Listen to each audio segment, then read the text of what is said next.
where the fuck have all the Webflow content creators disappeared to? I remember 2019, 21, 22, there were so many content creators creating Webflow content, right? And now it seems to evaporate. I have my reasons. You could probably tell already my reasons. I'm fully AI pilled. But there is just a severe lack of content creation. And I do wonder where that is. However, a day later, what drops? Modern. Webflow components from Timothy Ricks. Alicia Sanazaro. Blocks. Yeah, I've seen that one, yeah. Bradford Huber, Amplify Holiday Challenge, which Webflow have sponsored. Jack Redley, it looks like a series of videos that are sponsored by Webflow. Part of it is, I think a lot of these creators did blow up at a time where Webflow was pumping a lot of money into the community, and they were enjoyed, like genuinely enjoyed by people. There was an excitement, there was a buzz.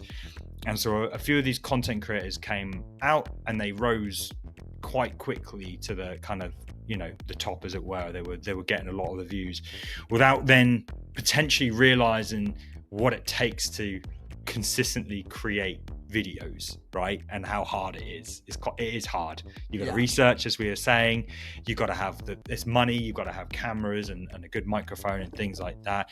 I think it is the combination of what you said and also, the industry changing. That is probably like playing a big role, and people being unsure about what tool is next, and like how am I going to spend how much time to do all of this, because you notice you start making a video, you notice how hard it is, as you said, and then you need to make this conscious decision. Do I want to build a channel and a following and whatever around this thing that I'm not sure about? So that might be the case. But also something else, Webflow itself dropped the ball when it comes to content heavily.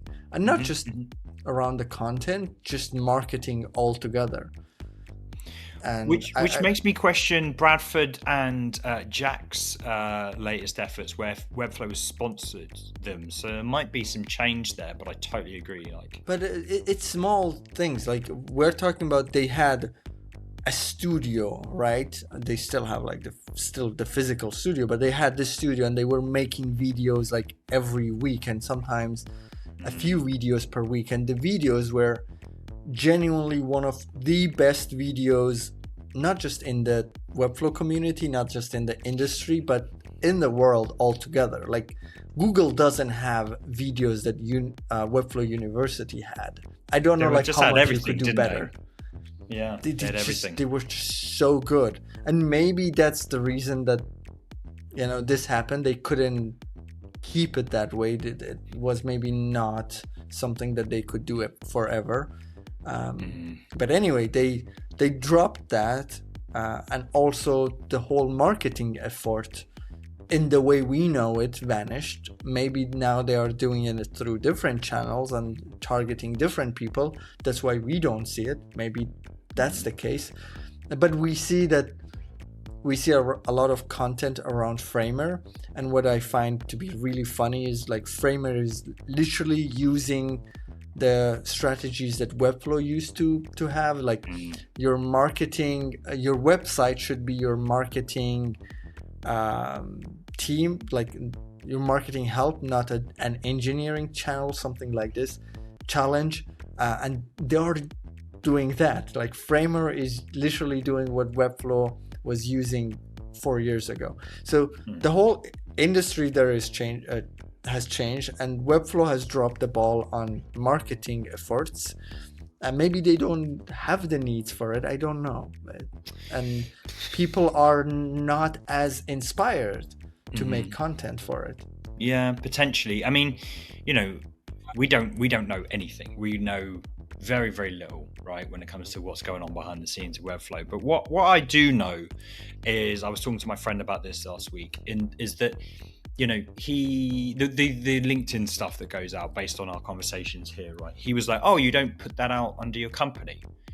And I said, "No, because the amount of content that actually a company does really well, like, again, there's this invisible contract that exists. A company above a certain caliber, you will follow. Apple, you will follow their YouTube, even though they don't release anything frequently. Who would be, I don't know, these Nike, right? You just follow them. Adidas, you just follow them, right? Yeah. There's the invisible contract drops to a point where actually you expect something from them, and so you people don't follow companies, and they'll like, at the moment they see a company post. Well, sorry, I'm not describing this very well. They don't connect with them, right? So maybe they've transitioned from corporate videos under their own channel. Maybe they're just funneling it in other. Maybe they're doing events. Maybe they're doing things like they've done with Appley and Jack, and maybe that's where their marketing efforts are going, which would be the smart thing to do. I'm pro it that. Just means, I'm very pro that. Yeah. It just means that en masse we don't hear about it. Maybe they're going from one to many to very, very, maybe if they were going to sponsor Bradford's event which is going on, which we should go through these because I do want to touch on them, but like maybe if they're going to get more people by giving Bradford $4,000 than they are spending $20,000 putting out content on YouTube. The optics look like they're not doing anything, but actually they're being very, very specific and very, very targeted. So but if you work at Webflow, let us know. That is new though. Like what you're bringing here is new. Like what? Yes, they had the Webflow with, what is that other company name? Contra? Alexa. Contra, yes. Thank you. Yes, thank you. They had this challenge for like creating the most beautiful, creative, whatever, animated website with Webflow and GSAP, and they had it with Contra, and I think they gave away like 50K in prizes to the top 3 people. Yeah. From what I saw, it didn't create as much splash as you would expect, because 50K is a really good amount of money. I would expect to see more like marketing being done around it. Somehow it wasn't, but they have these like programs to do essentially, and now with other creators, and I want to see more of these. I would like to see more of these because I want more people to be aware of, you know, a cool product like Webflow that I still use.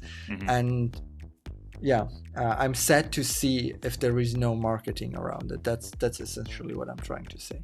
Yeah. Well, saying that, let's just do, because let's take a quick look at what we got here. So basically, Timothy has released a bunch of Webflow components, which look really nice. I mean, he's a great designer. He's a very modern designer. They're all animated and things like that with GSAP, and all driven by attributes. So here he's talking about how you can use the built-in GSAP thing and remove it from the code. And you can go on his website, which I was really pleased to see that he's obviously taken a lot of accessibility training or learning that he's done.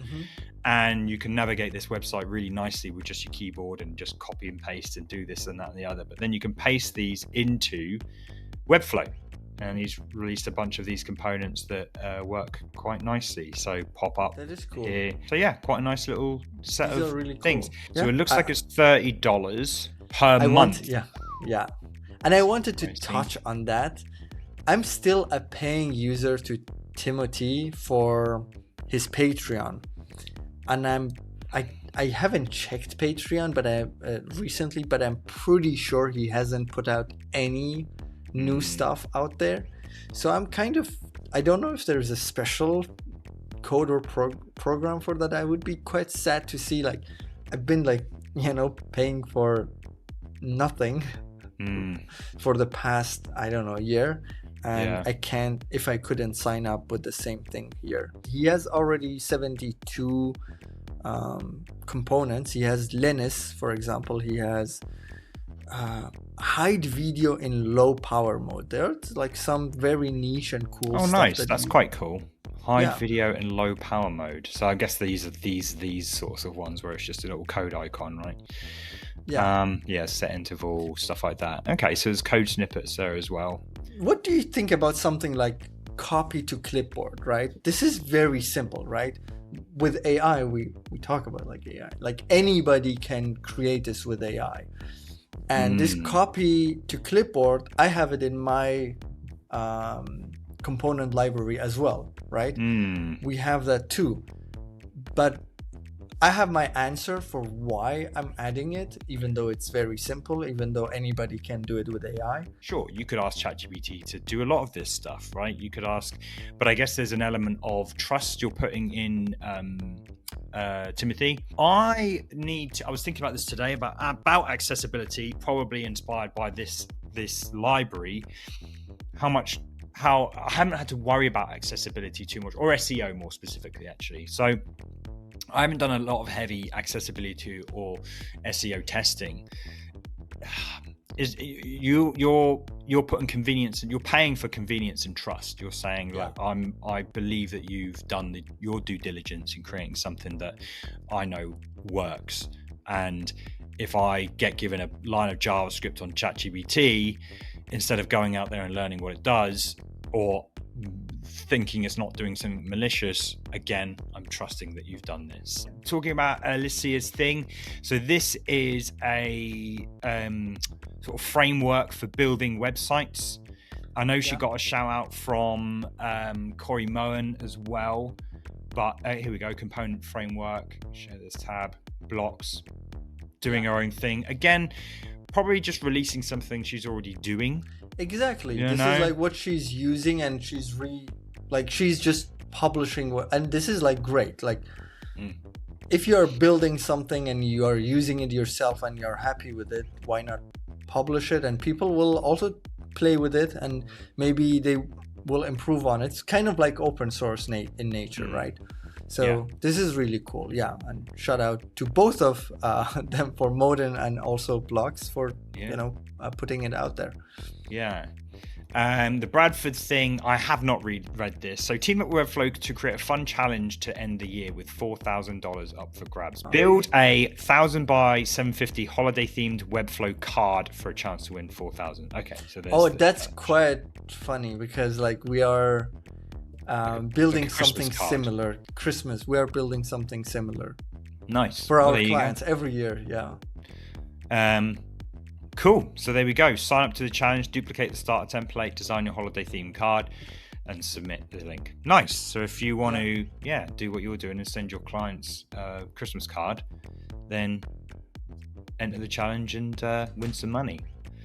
And then finally, episode 19, making interactive websites for people and things I'm inspired by. So maybe they've inspired the whole series, to be honest. So he's making a website and he's made it for someone called Patrick Thing. So shout out to Webflow just sponsoring him. Oh, Jesus Christ, that was loud in my ear. This is part of a larger conversation on my show, Cmd+AI, which we stream live every single week. We discuss the news and all things related to AI in the world of design and web. Catch us next week and join in the banter.